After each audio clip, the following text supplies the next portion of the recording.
Hey, this episode is brought to you in part by Slate Real Estate Advisors and Signature Doors and Windows. Now, onto the show.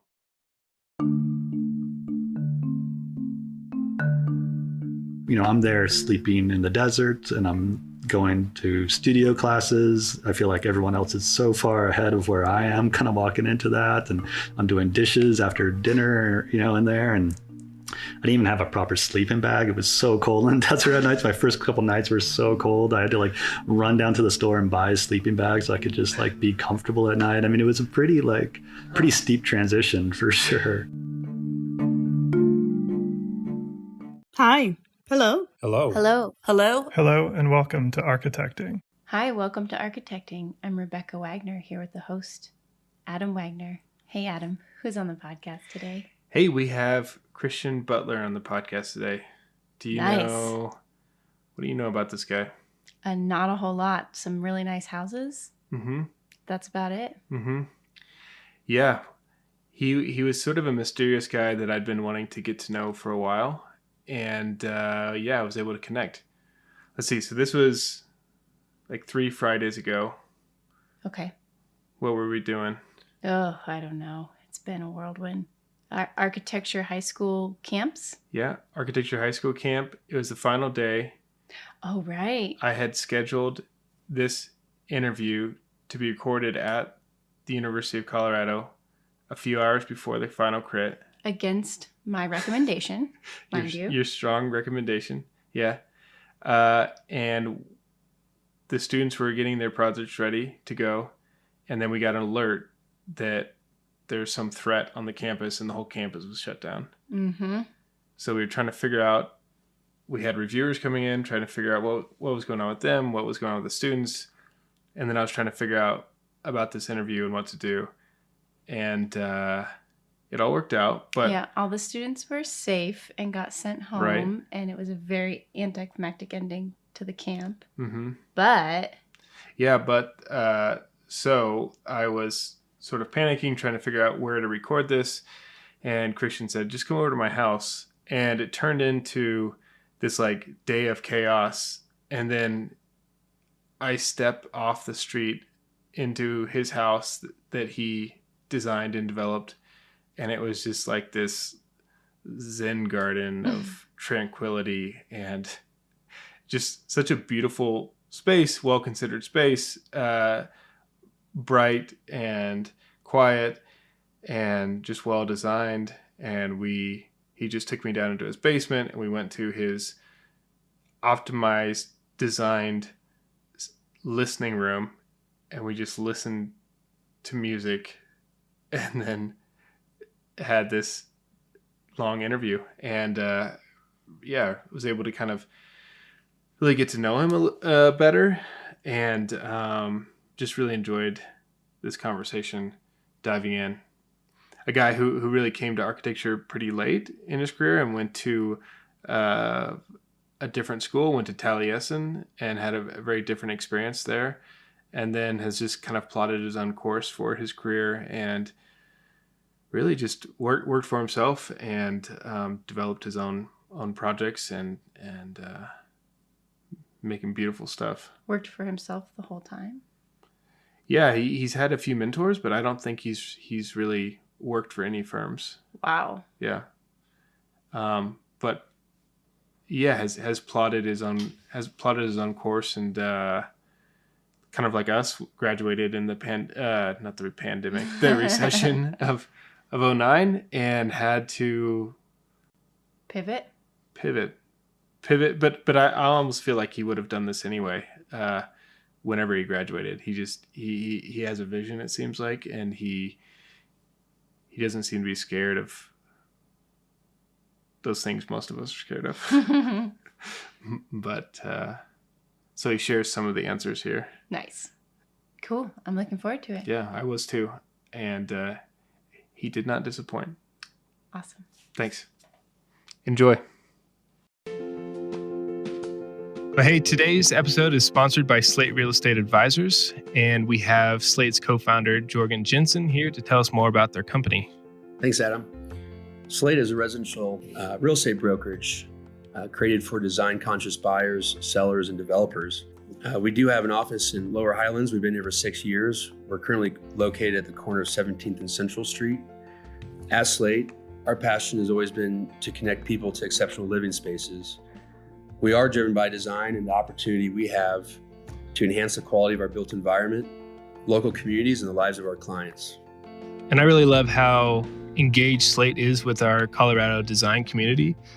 They've published a design directory on their website highlighting many local architects, good architects, many of whom I've had on this show or who will be on this show.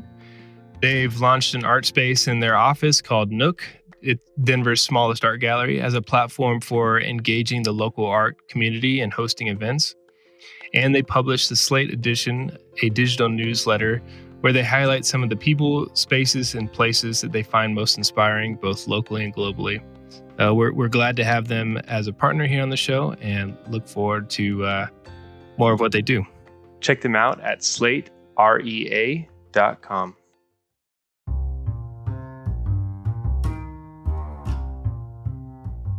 Hey, we're happy to be sponsored by Modern in Denver magazine. For over a decade, they've been crafting fantastically curated content on Colorado designers and projects, spreading the gospel of good design within our region. And I love how the goal of Modern in Denver aligns with the goal of this podcast, to better build up and connect the community of Colorado designers. So go buy a copy of the magazine at your local bookstand, subscribe to their weekly email list, and follow them on Instagram. Check it out. Well, thanks for having me over to your house. Yeah, my pleasure. It just took some kind of security threat on CU's campus and allowed me to invite you over to where I wanted to be in the first place, in this beautiful house you've developed. Yeah, well, it's glad to have you here. And this is a place I hang out a lot, and I always kind of prefer to have people over here. And it's just nice to share space too, right? It's kind of the point. No, so we're sitting in this living room, and it's right off Arapahoe, but there's this big light well right in front of us, and the wall is like 6 feet away or something. Yeah, but no doubt. It's creating such this nice quality of light in this space, and then up in the bedroom as well. We were talking before when we were walking about how difficult that can be for developers to maybe pay for that or something, and not see the value of it until you see it in person. But I lived in Mexico City for a little bit, and we stayed in this Airbnb for 6 months, and it was just like this, like a courtyard almost this size, and that was your only window for the entire unit. It was like a little studio. But I just have such good, fond memories of these courtyards like this. Yeah, I've always been really inspired by the courtyards in Mexico City, and in Japan as well. But particularly in Mexico City, I've had more adult experiences of those spaces. And in general, I just want all my spaces, as much as they can, to be connected to gardens and connected to the outdoors. But in an urban environment like this, I also really privilege my privacy. I don't like being on display, feeling like I'm in a fishbowl in a neighborhood either. So these like light well courtyards are such a great solution. But you're right. I mean, they're challenging to build, and they're expensive, and it's not an easy sell. I had one project with a developer, acquaintance of mine, that we did a bunch of work together on. And one house, we had this kind of little small kind of courtyard, very, very mini version of it, and I kind of kept trying to push the idea a little further, and that was about as far as we were able to get, until I built this one.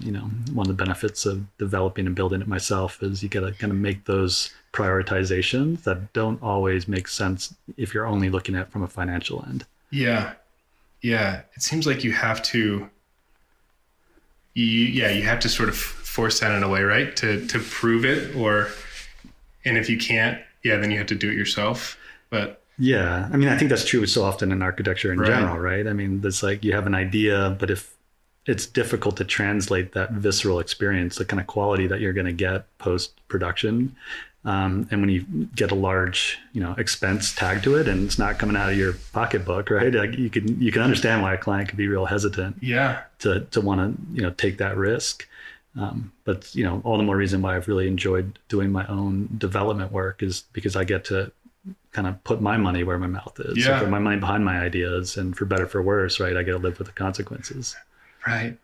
Yeah. We, at my office right now, just started it like a year ago, and we started, we had maybe one project.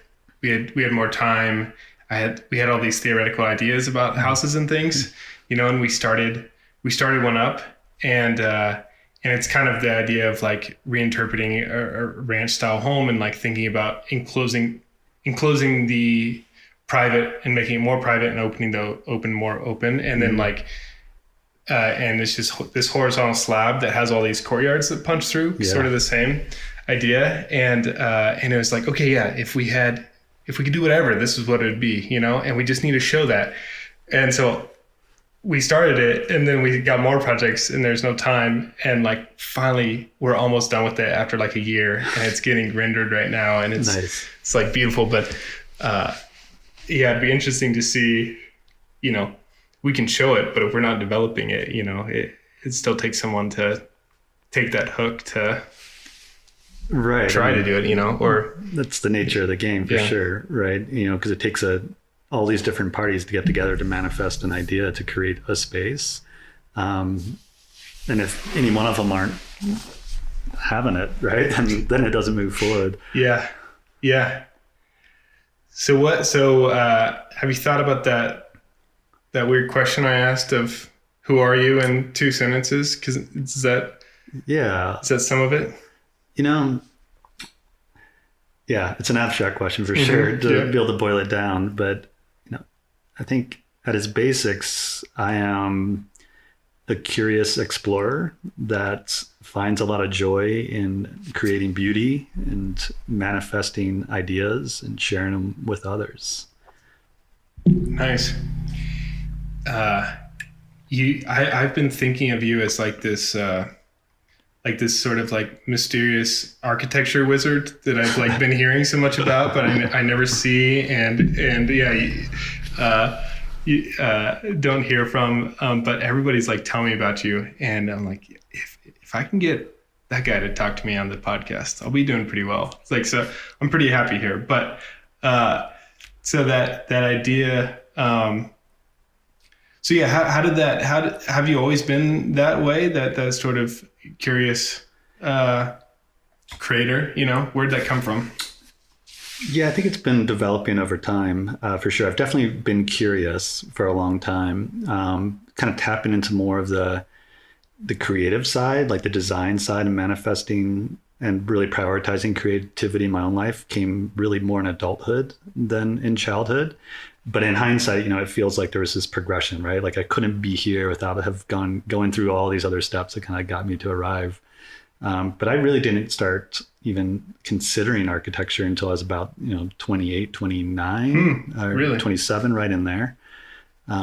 Before that, I was in construction, which I'd been doing since I was 16. And my undergrad was in international business with minors in economics and Spanish. So it was a fairly circuitous route to get to this point. But now that I'm here, it feels like, so comfortable and so obvious, right? Like this is clearly what I was intended to do. This is where all the vectors led to. Yeah. That's what I was going to say. I was saying mysterious because I think you're the person I know the least about coming into this. Like almost everybody else has like a LinkedIn or something that I can go and kind of mine some information before, but I know like nothing about you, like school or where you're from or anything. So yeah, where'd you grow up? I grew up bouncing around a lot. So I was born in Virginia, but moved pretty quickly thereafter to California. And then not long after that out to Asia. My dad was a naval intelligence officer and became the naval attaché also while we were out there. And so we bounced around Asia for quite a bit of my youth, primarily in Japan and Singapore. Really? But we also got to spend time in other countries as well. Wound up moving back to the U.S. a little bit before high school, back to Virginia.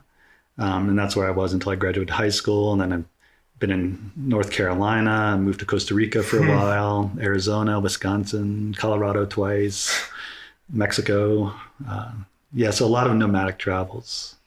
And so what does that do to you when when your youth is like that, when your childhood's like that, and you get to college, or you graduate high school, right? And what's next? So what did that push you into? Where was your mind at then? At that time, like going into college and even leaving college, I was really interested in international development work, like economic development, poverty alleviation, and just really continuing to live broadly and cosmopolitan and overseas. And I was intending to join the Peace Corps right out of college. That was kind of the main plan. And I wanted to go to a country who spoke Spanish. It was a kind of passion of mine. And I'd already lived in Costa Rica for a while during school. And the problem came that because of the separation, the kind of required separation between the intelligence work and peacetime work, any place where my dad had been involved with, I couldn't work in the Peace Corps. They had that kind of level of separation because some of the debacles that happened back when they actually used the Peace Corps to place CIA people in countries and made it dangerous for everybody. And so they took that much more serious. And so I couldn't work in pretty much most of Latin America, which I was most interested in, and really narrowed down my options on Peace Corps to the point where it no longer kind of seemed like the opportunity I was looking for. Wow, what a weird thing. Yeah. I wouldn't have thought of that. I wouldn't have either until I ran into it, Yeah. But it makes sense, it makes sense to have that separation. And so I wound up joining the AmeriCorps program and did a couple of years working for Habitat for Humanity, but staying here in the US instead of traveling abroad. And that kind of kept me in the construction scene. I was literally a site supervisor for them, helping to teach volunteers how to build affordable housing and physically building the houses with them. That was in Charlotte, North Carolina, then also here in Denver. It's originally brought me to Denver. And so that was before you did your international business degree? That was right after. Right after. Right okay. after, yeah. So you got your Spanish degree, business degree. Yeah. And you were thinking, I want to go that way. You went through 4 years of college. Yeah. It all made sense still. You were still on the same track. Seemingly, right? Seemingly, yeah. And so, you're doing AmeriCorps, and then what happens there? Where's your mind at? Well, I mean, I was inspired to find a way to give back and to do community service, and that was really a lot of what was pulling me into the Peace Corps as an idea, and it's what brought me to AmeriCorps ultimately. And it was a real learning experience for sure. I mean, I've been in construction since I was 16, starting on the bottom of the totem pole, just gutting houses that had been burned and put out with fire extinguishers and just rotten and nasty, just really trash work, and eventually learning some skills and some carpentry and, kind of working my way up that ladder a little bit. And for Peace Corps or for the AmeriCorps program, working with Habitat, to be able to work on the house from beginning to end, from the foundation up, we would do a lot of it ourselves and be involved in most aspects. And also to have to educate others on how to do that, to teach people how to build houses, but also getting a big education on, affordability and sustainability and energy performance and a lot of other aspects, particularly here in the Metro Denver area, that they take real seriously. It was, I think broadened my understanding, but it also started giving me my first kind of introduction to architecture. There was a group of volunteer architects that would meet on occasion and kind of design and draw up the houses they were going to build. And I got a little curious about what that process was like. I would sit on some of the meetings, and in my mind, the idea was, well, I get the construction side. My kind of creative outputs were hobbies on the side, whether it's photography or drawing or just kind of these little things I do there. And it's like, maybe architecture, maybe this is a way to kind of combine the creativity with the construction experience. And so I started attending a few of the meetings and kind of gleaning some information from there. And then that's really what started inspiring me to look for, grad school programs that I could do in architecture. I mean, granted, I had literally no idea what architecture was at that point. The level of naivety that I had and unawareness was pretty astounding, and that's probably what also gave me the motivation to even go for it and try to do it. Yeah. It's weird how opaque architecture can be from the outside, right? Until you just I've been teaching these 2 high school courses these last 2 weeks, and it's something that seems so obvious to us, but then introducing to these students who still have a good amount of background in it, and just seeing them kind of realize something, right, about the profession of how it works or whatever, that feels obvious, but it seems like that on a sort of societal level too, right? Like, yeah, because you were close to architecture, right, and you were building off the drawings, but it's still a hard thing to grasp. Yeah. I think it's also kind of a critique on our society in general, right? That we have such a separation between the like creative end of making spaces for humans that are safe and comfortable and beautiful and efficient. Because like people live in houses for the most part all the time and spending all their dimes in buildings, but they hardly ever see that as a service or as a creative pursuit or even as a career that, you can really pay attention to. So it does seem opaque, and there's kind of a lack of education around that, and myself included. I mean, I had so much learning to do when I got started, and a lot of my like classmates in school were way more versed in design and architecture and history. I mean, I was just like having to, I think, almost work twice as hard most of the time just to try to play catch up. But then you're like, hey guys, let's go frame up a wall. Let's see where we get. Yeah. I did have a few perks on that side for sure. So you somehow you decided architecture. Yeah. And then that next hard step of like deciding what school, what was that like? Where'd you go? So I went to Taliesin, the Frank Lloyd Wright School of Architecture. Yeah. And I just started searching any program essentially in the country and even some out of the country that I could have an unrelated undergrad for and what kind of prerequisite I do over the kind of logistics side of getting in. And then the more I looked, I just found myself much more intrigued by some of the kind of more smaller and more alternative programs. Going to a larger university with a traditional program just didn't really quite seem like a lifestyle fit. And when I stumbled into Taliesin and saw how alternative that was. And, you would be living at Frank Lloyd Wright's estates, Wisconsin and Arizona, moving back and forth. And they had this kind of portfolio program where you would have to meet different criteria that you got reviewed against and know how far you've progressed through the school rather than meeting a certain number of credit hours or certain grade points. And all of it just seemed really intriguing. So it was actually the only program I applied to. I didn't apply to any others, and went out there and visited him and had some conversations and was fortunate enough to get a chance to go there and work it out afterwards. Cause I feel like I didn't have a whole lot of strength, in my portfolio or in my experience beforehand.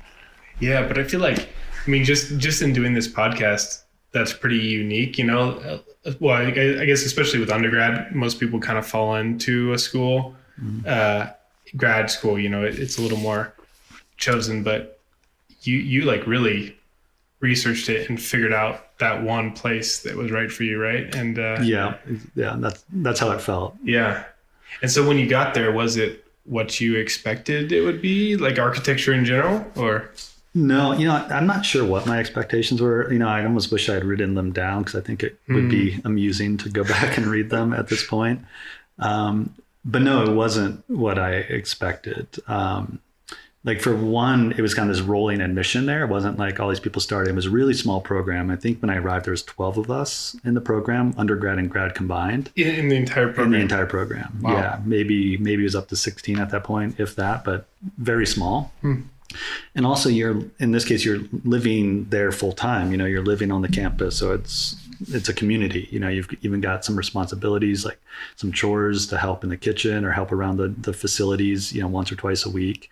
In addition to your studio work and your classes. And then, also I was sleeping out in the desert. We have like 500 acres and there's this long tradition there. When they first arrived on that land with Frank Lloyd Wright back in like 38, 39, looking to build there, the first thing they did was kind of build some basic stone bases and put up these canvas shepherd's tents, and they lived in these tents while they then constructed the rest of Taliesin West, building by building.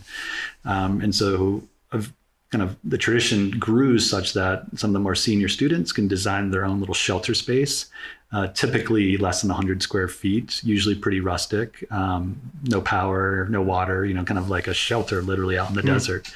So, I'm there sleeping in the desert and I'm going to studio classes. I feel like everyone else is so far ahead of where I am kind of walking into that. And I'm doing dishes after dinner, in there. And I didn't even have a proper sleeping bag. It was so cold in Desert nights. My first couple nights were so cold. I had to run down to the store and buy a sleeping bag so I could just be comfortable at night. I mean, it was a pretty steep transition for sure.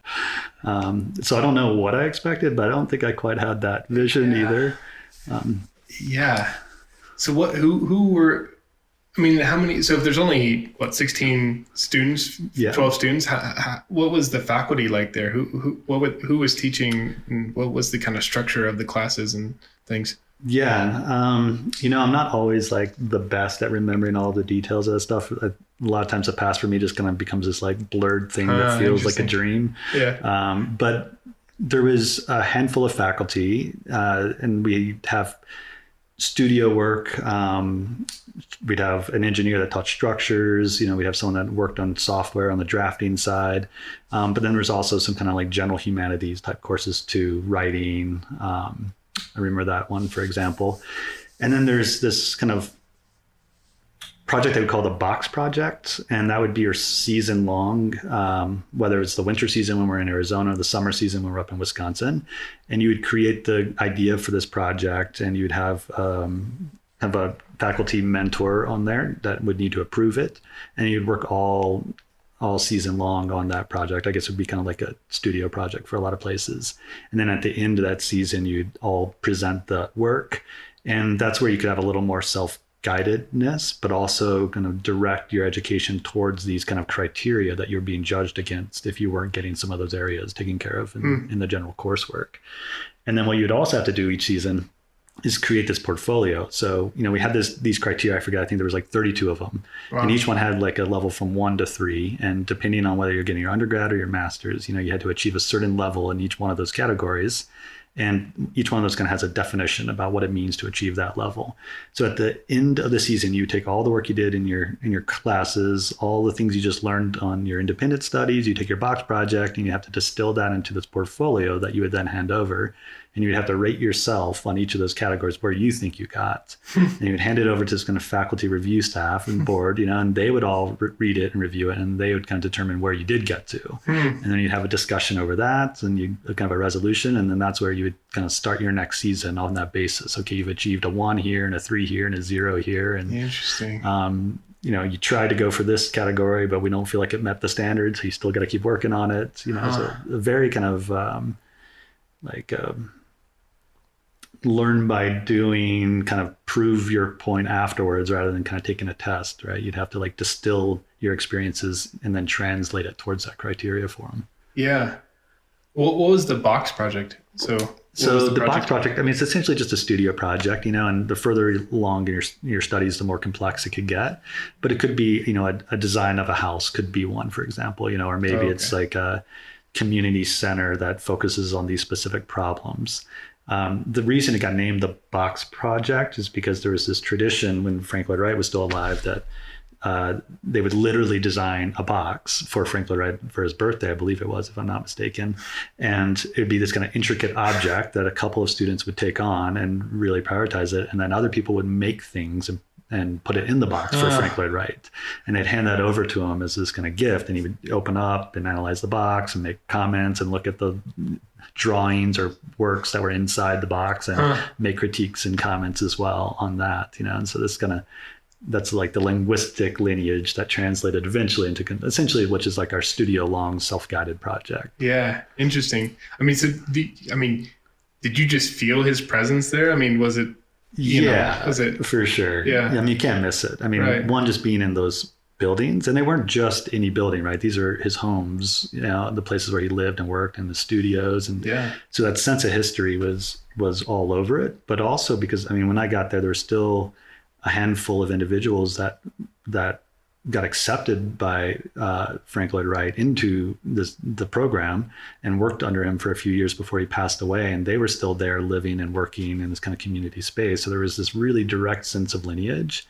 And often when those individuals would talk about Mr. Wright, as they would always call him, there was this, you saw the charisma and you saw the kind of presence that he must have carried, because it very much still hung in the air. And plus, when we were there, it wasn't just a sense that you were living in a house museum, which I think, today actually much more is a house museum. Mm-hmm. But at the time, it really was this continuation, this kind of fellowship that he had created back in the 30s never really ended. And so when I was there, it was like you were still this kind of nonstop legacy of continuous inhabitation and existence within those spaces. So you could very much feel the concept of the thing and his presence and his design guideship, but also just living 24/7 in the spaces themselves. I think also gets you really connected to that presence. Yeah. Did you feel like the pedagogy and the architectural theory had evolved as well, or did it feel sort of like holding on to kind of exactly what he had done? Both. I think it depends on the examples. I think there's probably more examples of it feeling kind of attached to replicating some of the original ideas in perpetuity than there are examples of growth and modification of the concepts of organic architecture. But also, I think some of the difficulty of that too is, Wright was so abundant in his writings, and you can almost read anything he's written. He's almost written like 3 other versions of that same idea, but with very different conclusions or different points of perspective. It's like such a broad library of thought that I actually think is pretty hard to like distill it down to, buildings look like this, right, and then we're talking, all right, well, which part of his life are we even pulling that out of? Right, Because he had such a broad scope of work. But there's, I experienced both. I definitely experienced those that felt like if the building didn't look like an organic building from the early 50s, then it's not very Wrightian and it's not organic, quote unquote. Right. And then there's others that agreed with some of the stuff that Wright even himself wrote, was that organic architecture is a living idea and that it's going to be up to the next generations to refine and define and evolve it. And I think we got to see some examples of that as well. Yeah. There seems like a lot of possibilities within his architecture of evolving form, but still based on those ideas. Exactly. And it's so easy. Like I grew up in Wichita or around Wichita, Kansas, and there's a few Wright buildings there, sure. And there's still brand new, buildings in the middle of downtown that are like, they just took that house and scaled it up 3 times and put deep overhangs on low hip roofs and and it's, but I just happened teaching this high school course was talking about kind of different urban theories, and was lecturing on Broadacre City. Yeah, Broadacre City, right? And it just looking at those drawings, they're so amazing with the kind of like weird helicopter car things, and it's so just forward thinking in different ways, he was such a futurist in so many of those ways, right? These like kind of like almost bug looking helicopter flying cars and like his projection of what these spaces could be. No, I think you're right. There's so much of the derivative work has been attached to some of these like formal moves of Wright. And again, like they're either pulling from like the Prairie School, right? Or they're pulling from like 1915 or something. Yeah, exactly. They're pulling from these different periods and they're really associating that with, some kind of idea of organic or just Wrightian or even just Midwestern even, like there's a lot of identity wrapped around that as well. I don't know. I've barely ever seen, I can't really think of any examples I'd find good, right? Right. That feels like they're really like doing a service to design and architecture and humans, right? It's more, feels nostalgic, I guess, for lack of a better word. Right. So you had this pretty atypical architectural education. You're coming out sort of older, right? Mm-hmm. What happens when you graduate? What's next? Well, I graduated at the end of 2008, beginning of 2009. So like, amazing timing as far as not being able to get a job in architecture. That's the same time I graduated. Yeah. Undergrad. Brutal. But I did, what I learned during school, the idea of architect as developer. And that really caught my attention. And by my 3rd year in the program, I was really kind of focusing in on like, this is what I want to do. This makes sense to me. both from a business standpoint, but also just as like creative control standpoint. So I went to a conference out in DC. I think originally there was 2 of these conferences. One was in DC, and I flew out there and attended this conference to kind of learn about these ideas and some of the methodologies. And so then I really shifted my focus into that towards the end of school. So I knew that that's what I wanted to do when I got out of school, was to look for an opportunity to develop real estate and act as both a developer and, in my case, the GC, but also the designer. And at the same time, I had a lot of flexibility on where I could live or where I wanted to live. And I had spent a few years in Denver, as I had mentioned, prior to going to grad school. And I remember liking it. It was affordable, at least at that time. And it didn't have kind of all the nostalgia of an East Coast city where if I built a modern house in a neighborhood of old houses, right, they're going to kind of treat you like you're stepping on their culture or trying to invade something. It just felt like it had the right conditions, and it wasn't like going to Seattle or Portland or San Francisco or New York where there's just, the barrier to entry is so high, and the caliber of designers out there was also equally as high. So Denver just kind of felt like a why not kind of place. It seemed to have the right fit of opportunity and affordability. So my partner and I at the time, Rebecca, we moved out here. Broke 3 years full time in school. I mean, no money, nothing but debts, and had to pretty much like shuffle around the few $100s I had into many accounts to make it look like I had more money just to like get an apartment, to like prove it. And fortunately, Rebecca had skills as a barista, and she could find herself a job pretty quick and make a little income. And I applied to so many jobs. I mean, had to have been at least 20 jobs just looking for something, none of which were in architecture. Oh, really? Yeah, I mean, there was no openings in architecture that I knew of or could find. One was like an engineering company that did some surveying work that was maybe at best tangentially related. And then the rest was, hospitality or bartending. I think I reached out about walking dogs.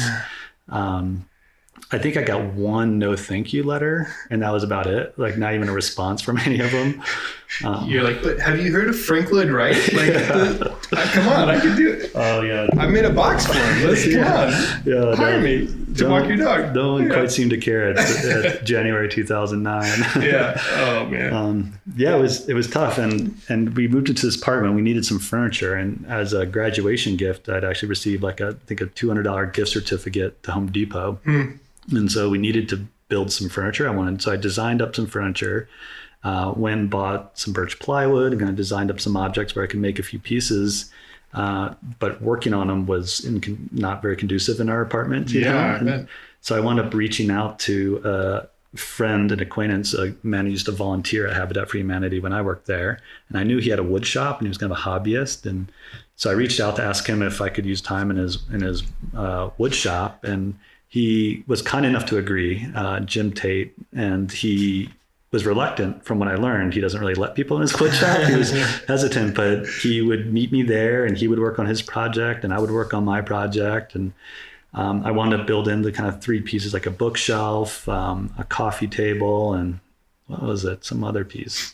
Oh yeah, and like a little bar cabinet that I made with the $200 in material, kind of using all the scraps as efficiently as I could to not waste anything, to get all of these built. And at the end of the project, he and I found that we really kind of enjoyed working together and spending time. And he then hired me for probably the next 6 or 8 months to help him remodel his house. And we would build stuff out of solid oak in his shop, and then go back into his house and install it. And real generous person, who came through at a time when I needed something to do and needed some income to work.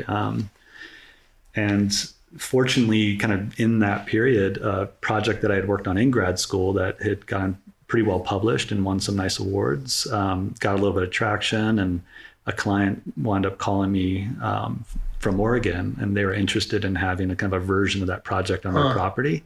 And that kind of started my first commission gig, my first opportunity to do a project for a client. Because that's the mod house? Yeah, the mod fab. Fab. Mm-hmm. And so was that sort of like a thesis project or something at Taliesin, or how did that come kind about? of. Yeah. It was a larger project that I wound up taking kind of lead on, but we had a team of us. Nick Mancusi, a good friend of mine who also graduated from the program, was kind of the right-hand man on there. And then Michael P. Johnson was the mentor on the project, an architect down in Arizona. And that's really where he and I grew to become close as well. I learned a lot from him, and he really, took charge over that project, dialing it in and making it architecture, making it beautiful and learning how to detail. So it doesn't really work quite like a thesis. I had a separate kind of capstone project, so to speak, but ultimately, that's how it functioned for me. It was a thesis project, really learn how to design it. And then we built that ourselves, out there with our tool bags on all the time in the heat, and hand carrying materials, several hundred feet down a path to get there, because we couldn't bring any heavy machinery into the site because it's all kind of delicate desert area there on Taliesin West on that property. So that project, didn't get finished by the time I was graduating. So I wound up actually staying a handful, maybe 4 months after graduation, just to keep working on the project and making sure it got finished and built. Just hanging out in your tent. Since at that point, Rebecca came to stay with me there. And so they actually put us up in a little apartment. Nice. So it was, we were really living the high life at that point, out of the desert. So then you got your first kind of commission project, right? Mm-hmm. And then I always find that the second one is maybe the most interesting. You like start it, and then then it's what's next. Yeah. So what was next after that Oregon one? I'm actually trying to remember kind of how this sequence went. There was a couple little projects here and there, kind of like helping at a cafe design some little railing enclosures to expand their outdoor space, just little odds and ends that were mostly kind of through the network. I think the next kind of real design project was Groundswell, a cannabis dispensary that I did. And that was largely through relationship as well. I knew the original partners of it. And at the time, this was before the laws really shifted. They didn't have a brick and mortar store. They were doing private events and home delivery. And I was also growing cannabis at the time as a caregiver, just to help fill in the income, but also just out of curiosity and passion and exploration. And when the laws changed and they needed a little storefront and a brick and mortar, and they're like, "Oh, you do architecture, right? You do design work. Can you help us with this?" And I was like, "Yeah, that sounds great." And so, I designed out the interiors for this kind of really boutique experience, and then physically built them out as well, and got it all kind of constructed. Like that kind of curved wood surface. Kind of a curved eel wood that kind of like vortexes through the two spaces. Right. So I built that store, and then again, not having, too much to do, I wound up kind of leveraging that for some equity in their business, and then also helped to run the store for about this first year that it was open. So I was still doing design work on my own and on the side, but I was spending a lot of time kind of on the retail end, helping to keep the store operating and manage people there. Just wearing all the hats, just kind of keeping everything moving and making enough money to survive and keeping myself entertained. Yeah. And then when does the development come in, and how does it come in? So during that whole time, I was looking for land. I knew that's what I wanted to do. And so I was really kind of studying the areas in Denver and shopping essentially. And I mean, one perk of that time, right, is that there was a lot of land available and it was really affordable. I mean, of course, relatively speaking, like here in Rhino in Curtis Park, where I started buying land, I mean, I had the option of 8 or 9 lots that were just available with no one bidding on them. I can imagine. No, you can't, right? It seems so ridiculous. It wasn't that long ago. And so I had identified a double lot over on Lawrence, where I eventually wound up building that triplex. And I was like, okay, this is it. It felt like it felt right for the opportunity there. It's near downtown, near this light rail that was going in, by all these warehouses. So I brought Rebecca over to check it out, and I was like, okay, like this is the spot. Yeah, I feel it. And then I think she just about cried when she looked at it. There's just, discarded mattresses and trash everywhere. And there's this big junkyard dog next door just barking like it wants to rip our heads off, and it was not pretty, for sure. Fortunately she was willing to overlook some of that and trust. But I had to borrow the money. I mean, I really didn't have the money. And at the time, that land, I think it was listed for $140,000, if I'm not mistaken, for the double lot. For the double lot. Yeah. But I looked up, and the guys who owned it were two brothers. They were builders, and they were looking to develop it. So they kind of drew up this one-story duplex building, really traditional, pretty boring building, and they were trying to pre-sell it, for $400,000 a half or whatever it was, and no one bid on that. And so they looked at selling the land, and I think by the time they got down to 140, 150, they just pulled it off the market. But I had looked up that they had bought it at auction for $85,000 on a bank repossession, and the previous owners had bought it for $260,000, I think, with a house on it, scraped it, lost it during the bubble burst to the bank, and then the bank auctioned at $85,000. So I came in and offered them $85,000 for it. I was like, hey, you want to just get out of this deal? They didn't actually take too kindly to that. And said no. And then I kind of did the math and figured out how much their holding costs were and property taxes and what they might actually have into it, and came up with a number of $100,000, and came back and offered them $100,000, and they took it. Of course, then I had to go find the money because I didn't have it. So I put together the pro formas. I was really studying what the economic model looked like and could justify borrowing money at 5-10% interest would be fine. So I started kind of shopping that around, and eventually it was some family that was willing to step in and loan the money to purchase the land. Yeah. And then we were able to use the land as equity towards the bank loans for construction, and kind of able to start that process rolling. And then, of course, I put all the design as equity in there, the development process as equity, and then I was on there building it, with my own sweat and blood. Yeah. I mean, we built a lot of that ourselves by hand to just keep costs down, right? Trying to make it as affordable as we could. And also, of course, use our skills to create as much equity as we could. Right.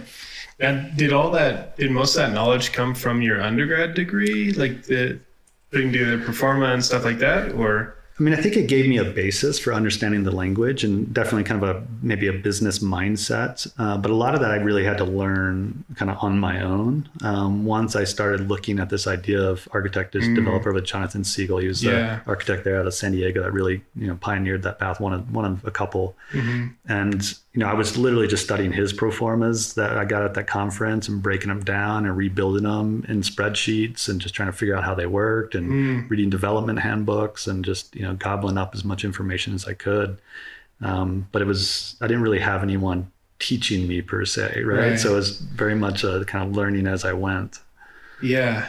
Talking about like sort of opaque industries, I have two other partners, and our goal is to do development as well. Yeah. And one of the partners is like a New York developer, like very knowledgeable. Nice. And the two of us, we all like did Jonathan Siegel's course together and did that. And it's like, I'm grabbing at straws, like I think I get this, but it's still like, I feel like there's a bit of this threshold, and kind of what I'm told is like, you just got to go, you just got to develop something. Yeah. And then it's like, you learn so much through that first process that it's like, oh, maybe this isn't not that hard, but you just have to hustle, and you have to figure it out and research how much those guys bought that land for. And right. Yeah. I mean, you want to avoid the stupid mistakes if you can, right? Yeah. Like in as much as possible, right? Learn enough to kind of avoid some of the like obvious follies. But no, I think you're right. I mean, doing it, you're going to learn pretty quickly what works and what doesn't. And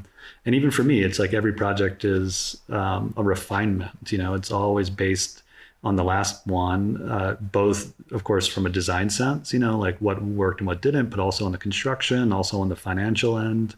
Yeah. How to make everything work together for a more eloquent solution. I mean, I think that for me, that's really what design is, right? About problem solving. And as clearly as we can define the problem, then the more eloquent we can create the solution for. So I think aesthetics and beauty are huge to me, but I think, probably as much about the economic model and about the buildability of it and how all of those things can work together to create a solution, which in this case, for me, right, it's a house that I can afford to develop that creates some value for me financially and creates, a beautiful, durable space for others to enjoy as well. Mm-hmm. Yeah. And I can see that in your work where it does really feel like this exercise in refinement of where you're, we always say this to students, but, trying to strip everything down until you can't strip it down any further. Yeah. And the real, primary forms and sort of almost extreme, like solid and void conditions you're working with, it has this, nice kind of primal, like Lucan kind of, experiences. And it's interesting thinking about that in terms of a sort of pro forma as well, where it's all kind of working together from your point of view of thinking about construction and the economic model of it, and from an architecture that's less superfluous in a way. Yeah, I think they all definitely, support each other and make sense, right? Why I wind up doing what I do. And I mean, I am kind of a minimalist at heart, and aesthetically, I find myself drawn towards that direction. But that idea of shaking off all the unnecessary, I mean, I definitely do that, but where we draw the line at necessary, unnecessary, that's where it gets a little more nuanced. And the further my work goes, the less interested I am in achieving minimalism as some kind of purity of concept, where it's always reductionist. For me, it's reductionist until it's not adding more value to the experience, and so I'm kind of looking at more through a humanistic lens, kind of an experiential lens. And in a lot of ways, I think my work is kind of moving more towards connection with the landscape and with the earth, and more earthen materials, rather than kind of like high minimalism in this kind of modernist tradition where it's about, as simple colored palettes and textures. And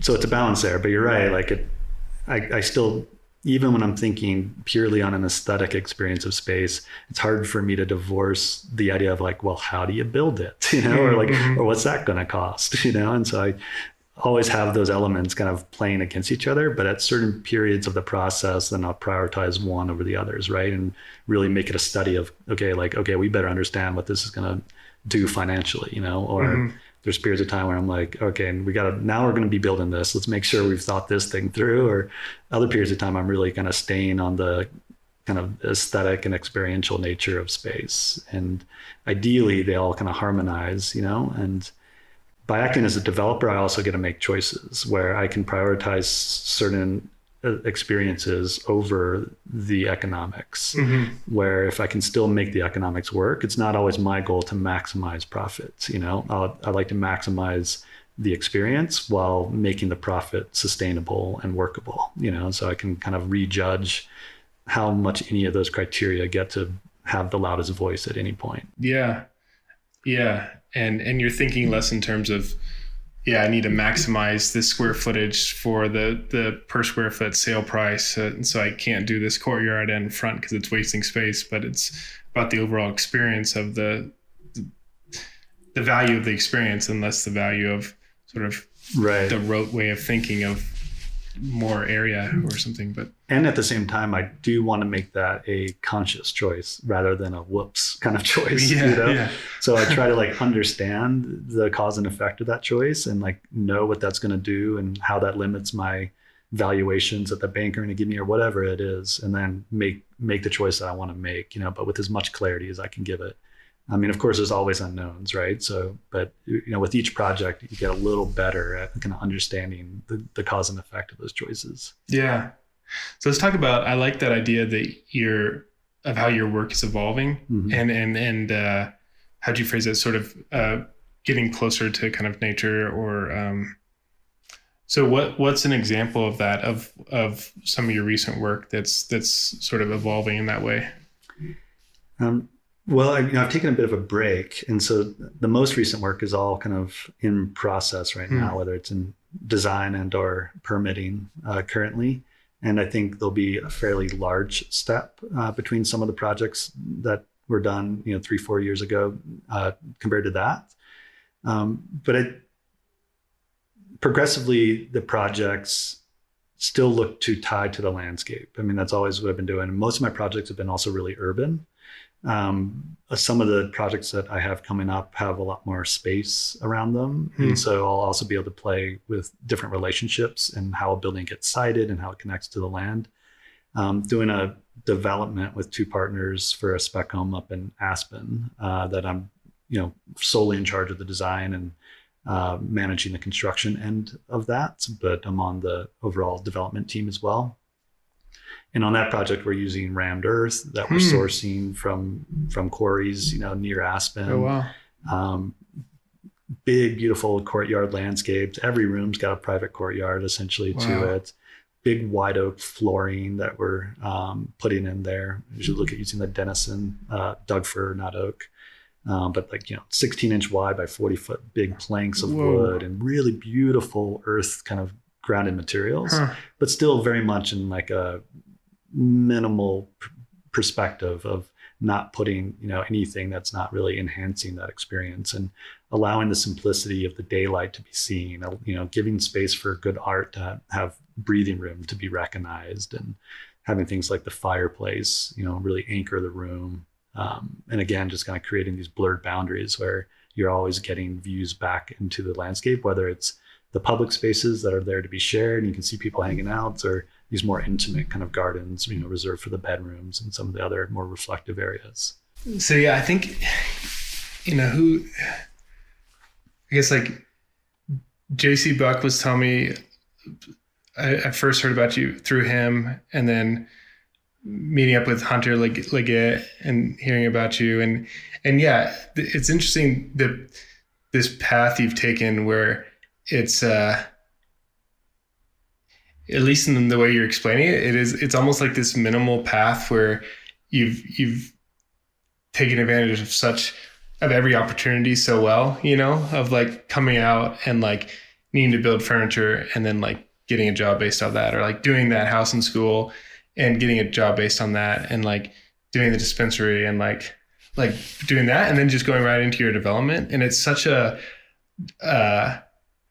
different architectural path, right? Of normally I graduate, I need to get a job. Okay, it's a recession. Okay, I'll wait a little bit, but then I'll get a job in an architecture firm because I don't know what I'm doing. And how because that was kind of my path too. Like I started a firm in 2009, and then I was always kind of like, man, there's a lot I don't know. I need to work for somebody to figure it out or whatever, But did you struggle with that at all, or like oh, I haven't worked at a firm, or it's sort of just this path that you see that you keep following?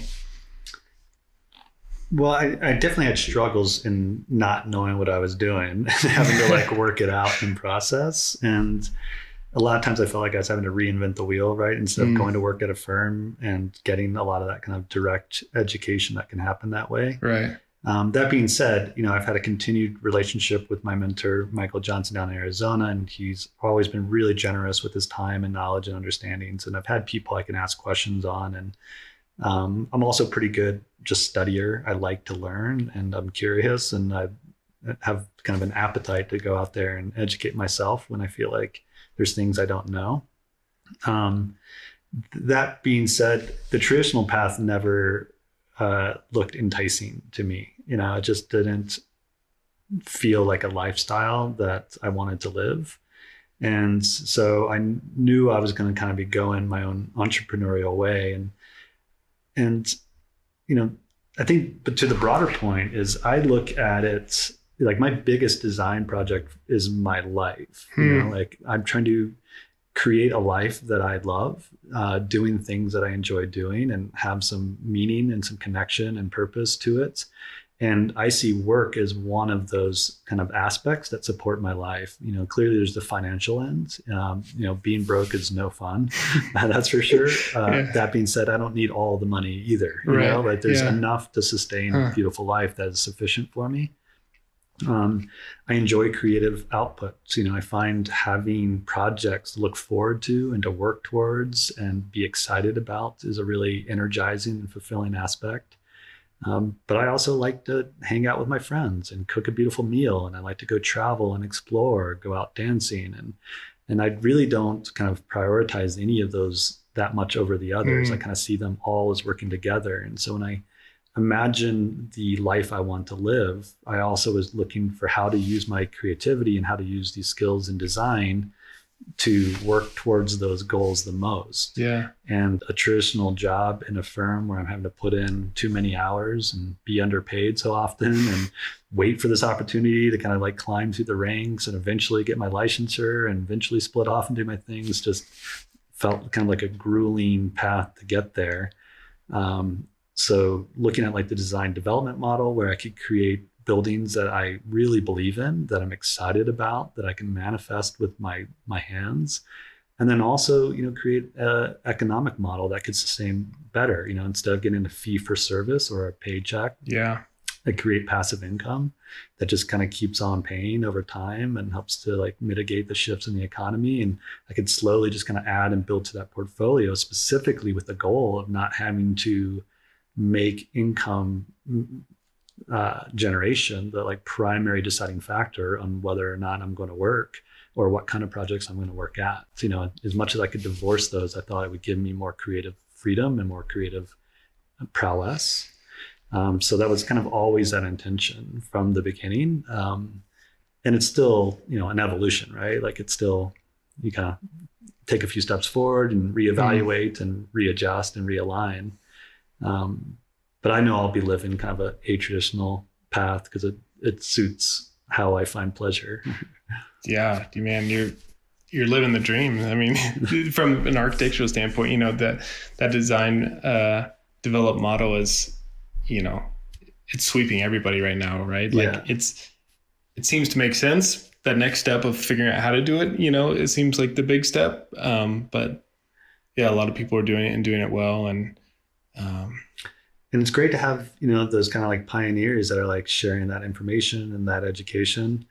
I also feel like I would like anyone who really ever asks, I'd give them my pro formas. I don't feel like any of it is proprietary or anything like that, right? It's not like a thing where it's like, I need to hold my knowledge or my information tightly so that others can't compete. I say the more the merrier, right? I think the more that we see good design in this city, the more it gets competitive and collaborative and like growth oriented model where we're kind of encouraging each other to step up and do something more interesting and more beautiful and more elegant of a solution. I think the better for all of us, so. Yeah, exactly. You just see most of the time the people that are controlling what gets built is the developers or the contractors who are, just throwing up whatever they can or feel like, well, it makes sense. Yeah. Having worked in the development side, I mean, it's really difficult to get an interesting, unique building built. I mean, it's like,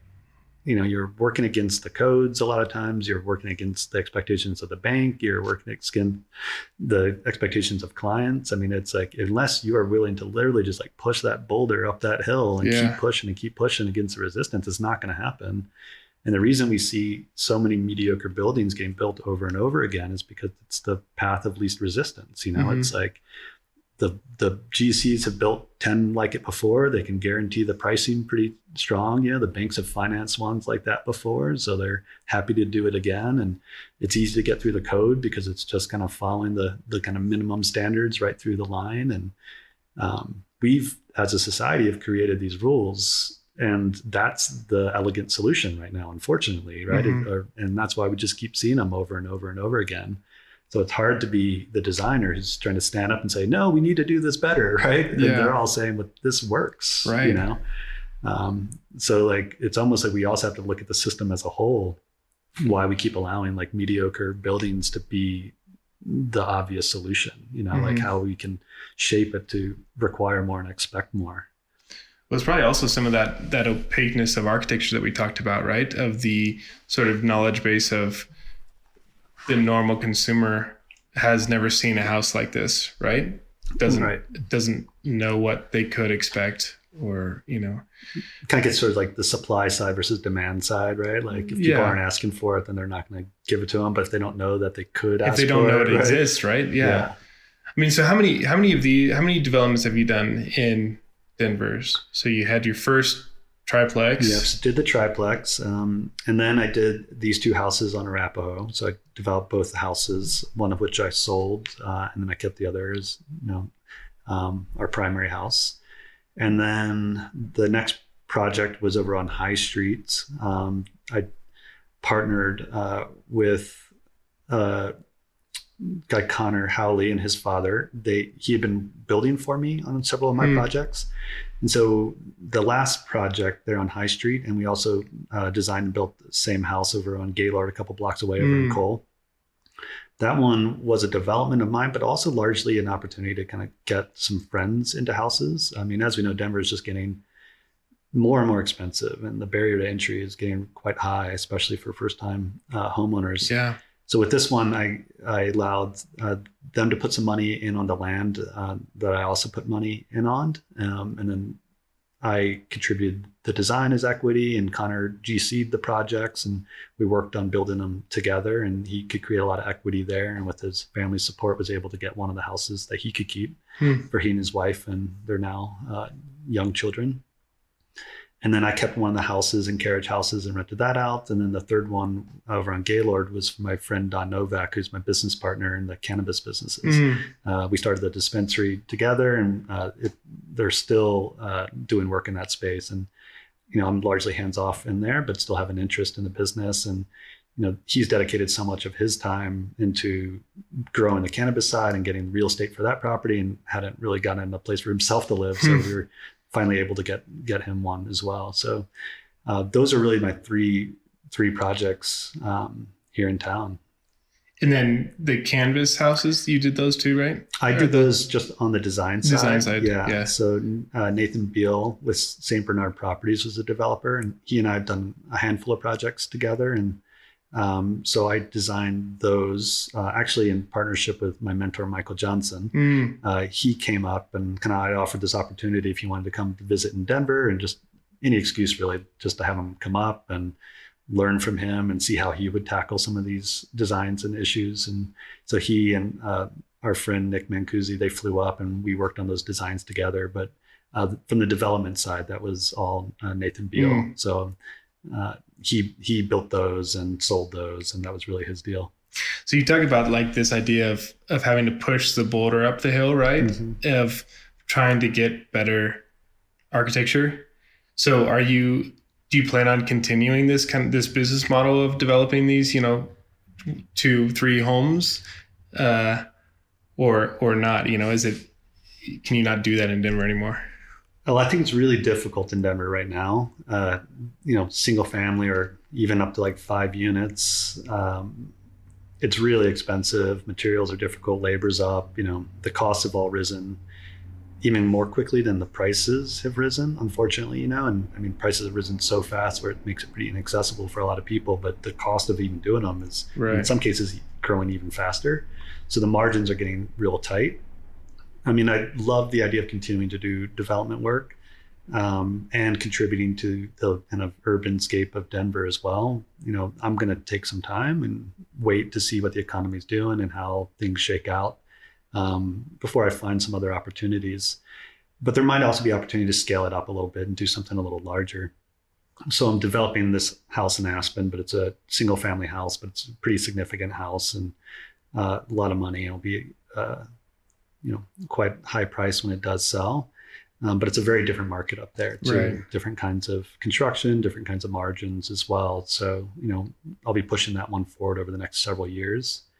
But I'm also really interested in looking overseas. I've been looking at property in other countries and looking for some opportunity to develop something more towards hospitality or multi-unit rentals for vacation, and just continuing to look for areas where I feel like there's a unique opportunity where the kind of price value equations work better, but largely they're places that I just want to be, and again, kind of back to this lifestyle thing. If I can build a project down in Mexico where I get to go and spend a lot of time and down there and have a little place for myself and places for my friends, and it also works economically, like that starts getting a lot more exciting than kind of doing the same thing, here in the same neighborhood. Yeah. So it's all kind of in exploration and process. Right. I see that as a difficult sort of dichotomy in a way, where saying, okay, I want our fabric to be better, right? And I have this model that works, and I did 2 of them, right? Mm-hmm. And saying, okay, well, how many times am I comfortable doing that, right? Versus, how do I spend my time? And actually, I want to be down in Mexico, or I want to be doing, in a van or whatever, right. Of how you can kind of hold both of those in a way, or balance them. Yeah. I mean, I think, you can do both at the same time. Logistically, it wouldn't be impossible to like run projects in both locations, but right now it just either it works or it doesn't, and right now, some of the kind of basic models are really difficult to make work. Just the equation is shifted and demand is shifting, and all of these kind of components make it a lot less known right now than it felt 3, 4, 5, 6 years ago in the same place. Granted, I do have one project I'm doing for a client in a more traditional kind of like fee for service design model. And I'm doing that for good friends of mine. And we're designing them a really beautiful home down on South Sloan's Lake. So there's still opportunities to also like be involved in Denver and contribute to the conversation around housing and design. But it may not be my own, development per se for a little while until, again, we find the right opportunity and makes sense. Yeah. Because each of these projects, when I develop them, it's like I'm literally signing, everything on the line there, right? It's an all or nothing game, if that project goes down, then they then own everything else I did before then, it's like I'm having to leverage the value of those properties to get access to the money to develop the next one. And, so you want to be really thoughtful and strategic about that. And you want to be pretty darn confident that it's going to fly. And right now it's hard to feel that way. So you did take what, like a year or 6 months or something? We're driving around. Yeah. On the road for about a year. Wow.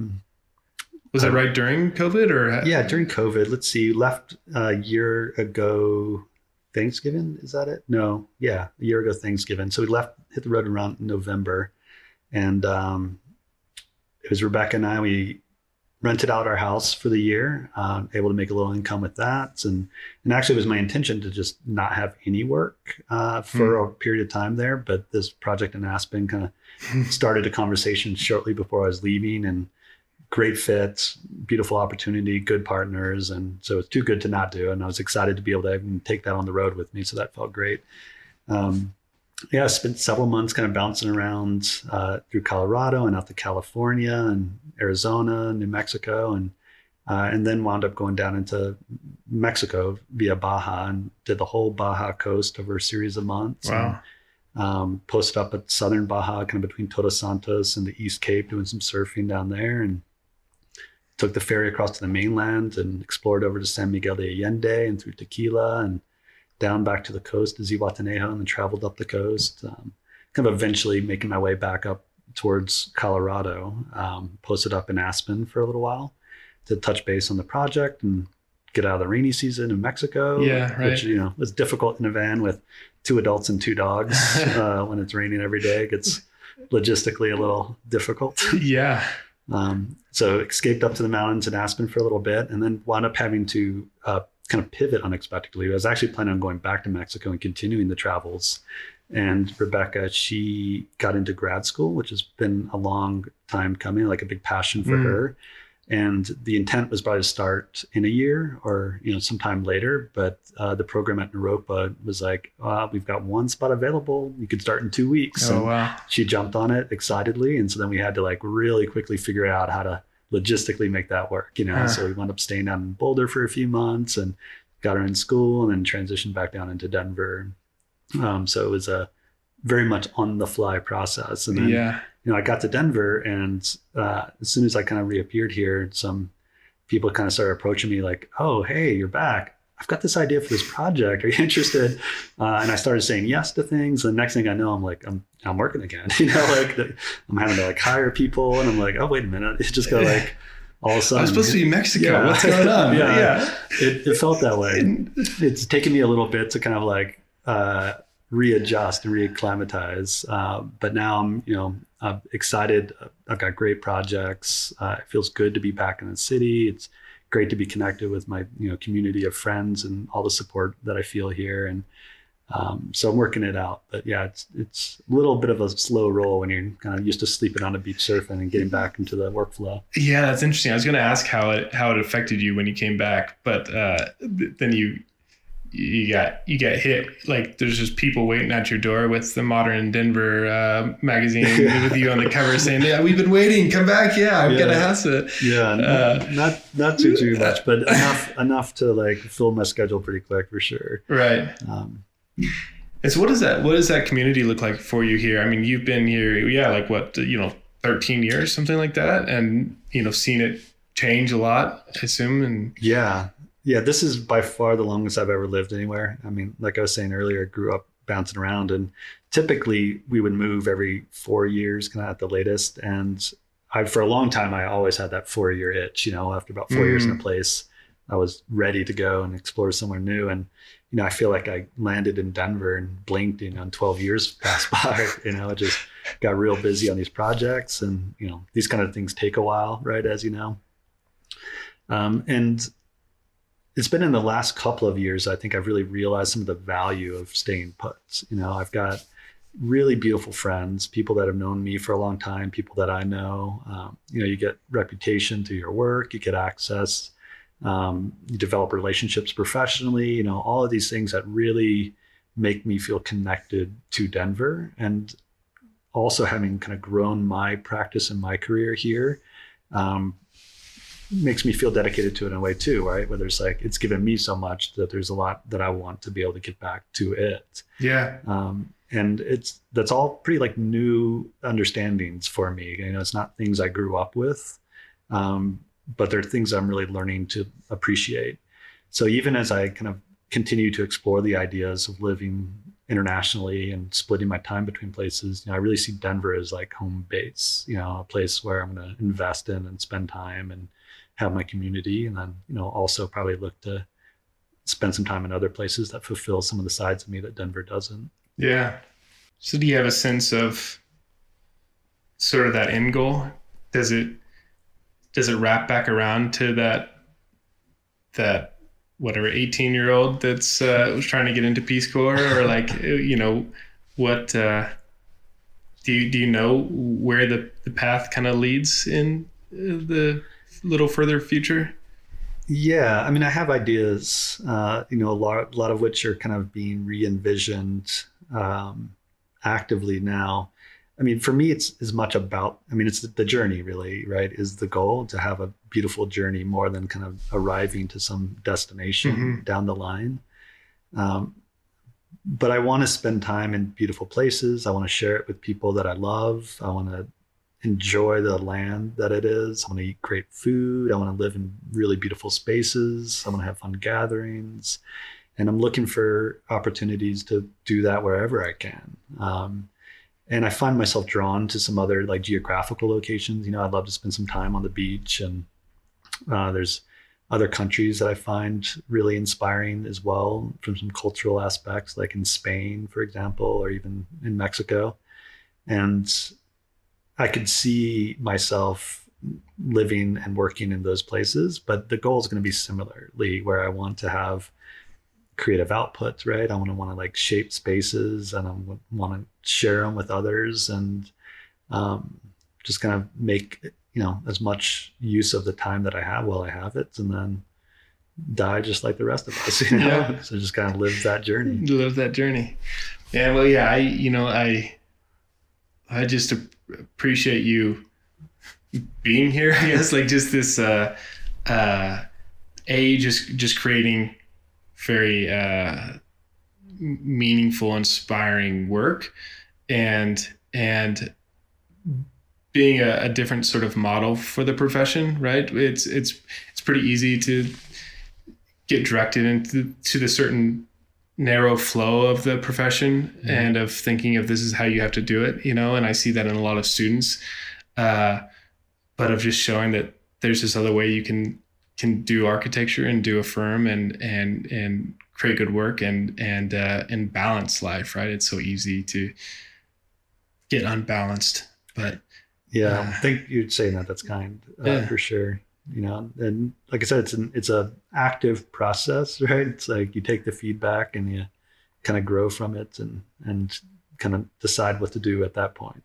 Yeah.